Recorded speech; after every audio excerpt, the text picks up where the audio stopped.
Hey everybody, I'm back. So I'm trying another angle. Let's see if you can see it any better with at least where my brush is going. I'm not sure, so I'm going to keep working here. Great, this one. I'm going to work on this one. To just I have to decide what branch am I going to use. So I want this branch to go over that branch. So we're going to darken it. Oops, got an edge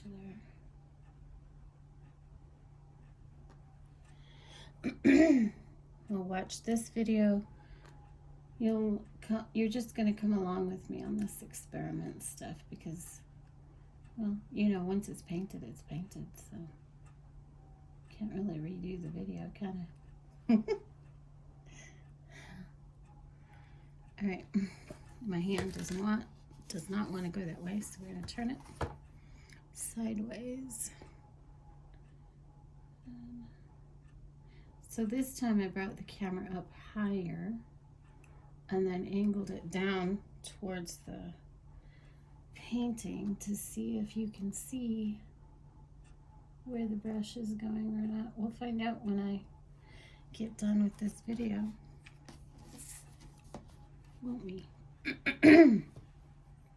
Okay, now I want to put it completely upside down to get this edge. Man, when I used to do murals, I'd hang upside down on the ladder, lay on the floor when I was doing the lower parts. I get all twisted and turned around. Just trying to get where I can move my wrist. You know, there are people who are really able to, you know, twist their hand around so they get exactly where they need, and I'm not like that. I have to go to some extremes to accomplish this stuff. So it's much easier on a smaller canvas, you know, to be able to twist and turn the canvas, where if you're doing a really huge canvas, then you can't do that. Then I'm back up on that ladder and turning sideways and hanging off of it.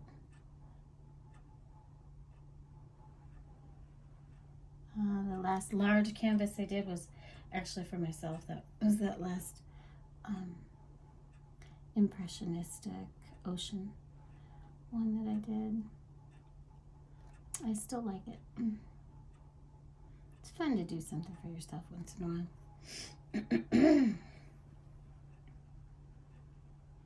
I had a really huge commission, and I haven't done one in a long time, which is okay. I like working on large canvas, but I'm having trouble having the space to do it in now. I mentioned it in one of I think it was my last vlog, that I would like to eventually have a she shed, basically, for an art she shed connected to my secret garden, so I have access to the house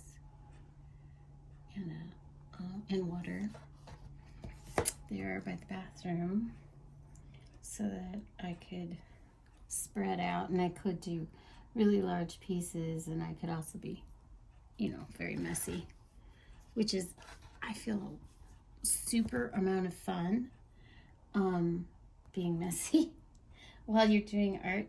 I don't know, there's just something about it that's super fun, having the freedom to do that. So it's one of my long-term future goals. Maybe in a couple years I can get that done. But for now, I'm a little confined for space, so it's a little tricky to do really, really large pieces. Usually what I do is, you can probably see in the camera, the couch there behind here. I don't know if you can or not. But that wall, I'll pull the couch away and all the stuff I store underneath the couch,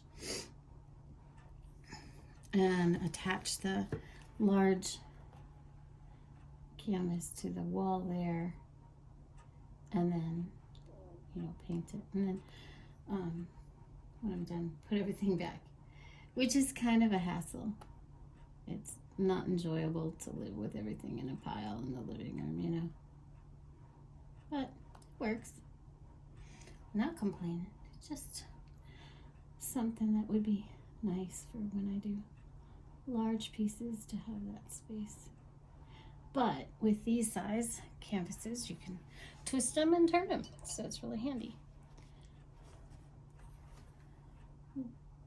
Getting there on this piece. Just trying to get the edges here that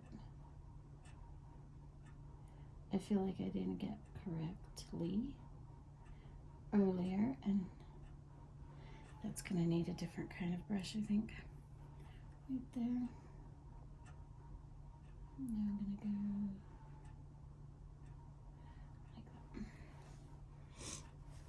go like that. Okay, we're gonna turn it back up right and see. That's the other thing is sometimes you lose your perspective when you do it like that, so it's good to turn it back up right once in a while. This piece here, this branch, I want to be underneath this branch, but then it's on top of another branch there behind it. So this is a layer of 3. So I'm going to darken that right there. And then the tip has got that light bit, so you can see that it's laying on top of that bottom branch. And then we're going to take the very top branch here and lighten it right there, widen it just a touch so that you can see it's layered in 3 there.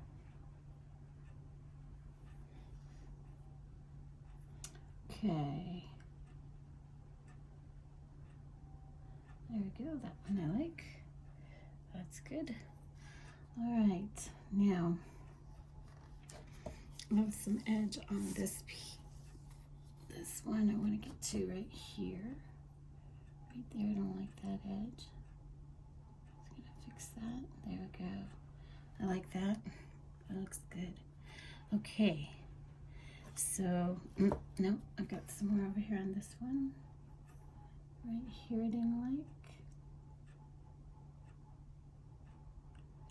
There we go.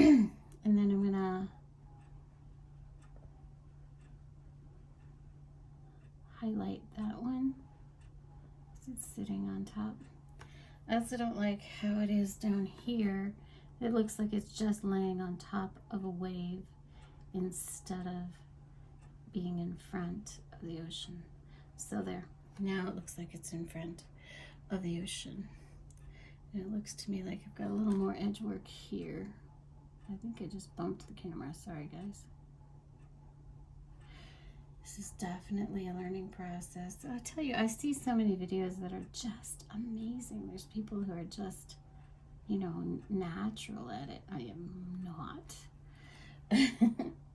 But again, that's why I love art, because there are different types of art, different skills. I love that other people have that skill. And I'm just going to keep trying to get better at it so that I don't get you guys dizzy all the time. Okay, I'm happier with that. Yeah, I just almost put my paintbrush in my drinking water. Something I do quite often, actually. Okay.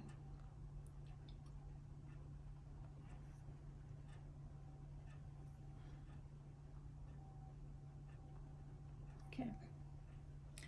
All right.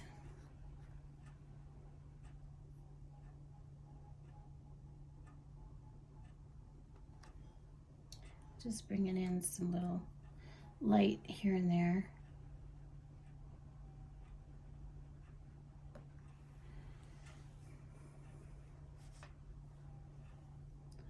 And a little, just cleaning up edges. They really bug me. my edges, so I'm very careful. Okay, so here I have a branch that's sliding underneath here, so we're gonna change the way it's highlighted. I'm gonna bring this up here like this, and then I see some edges there I'm gonna need to fix later with a different brush, because this brush is just too wide to get around that kind of a curve that I made. All right, but we are coming into this tree now, so that's exciting. I always work from right to left because I'm right-handed, and that way I can avoid, I don't know why I do that. What am I talking about? I don't know, that doesn't make sense. I should be working left to right today because I use my finger to steady my hand, and so I don't want to be around, you know, I don't want to hit my finger on a wet part of the painting. So I don't know, I just started saying that something that didn't make sense. So usually I will work from left to right, because that way the wet paint's over here. I'm just doing it backwards today, apparently. Well, you know, I have backwards days sometimes. I make this joke a lot. I've mentioned this before about the upside downton Sesame Street. Upside downton. I love that so much. I am upside down a lot and backwards. Maybe that's why I like Sesame Street, because they spend a lot of time talking about that. Silliness. Well, I do appreciate silliness. I really do. I believe silliness, you know, gets you through. Silliness is a good thing. I'm going to keep going back and working little tiny details because I just can't help myself. I just do that. I can get away with going from left to right at the moment. No, from right to left. See, I'm very dyslexic at the moment because all of this background is dry, and I can strategically place my finger in places that are dry. So it's not a huge issue on this painting. You just have to be aware to think about, okay, where am I going to rest my hand? Okay, guys, I've taken up enough of your time on that one, and I will be back again. I don't know if it'll be a finishing video or just another step in it. Thanks for coming by.